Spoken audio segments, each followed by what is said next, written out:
You're next.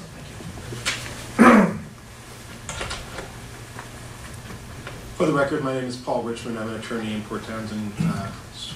Address is 210 Polk Suite 3. And first, I do want to follow up on the comments I made 2 weeks ago. Again, I'm here first to speak about what the new policy by the prosecutor in terms of no longer allowing plea bargains in district court, which is the busiest court in this county, and which I think is going to have a huge economic impact. As I told you last week, I'd done a public disclosure asking for any research they had done beforehand, showing that this was saving money. They literally produced none. I then did a follow-up a little over a week ago, asking for any standards that they had in place to monitor that this would be saving money. Again, no response.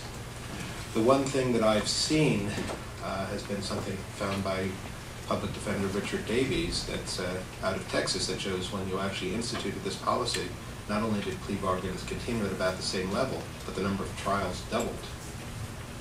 So you guys are keepers of the purse here. I think if the prosecutor is not going to be putting something in place, I think this office should ask for some monitoring. I think that's really your duty.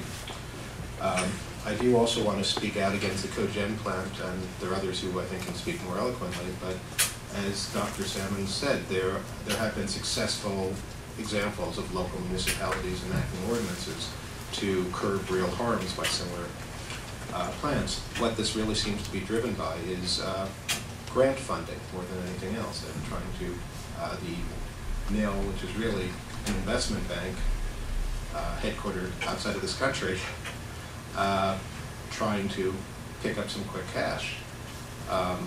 What's historically happened in similar circumstances is the plant gets put in place and then the mill underneath it usually gets shut down a couple of years later.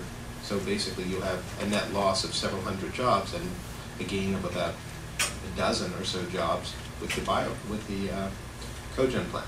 So please look at this very carefully, and I'm sure I and others will be giving you a lot more information on the similarities of other ordinances in other areas. Thank you. Thank you, Mr. Richmond.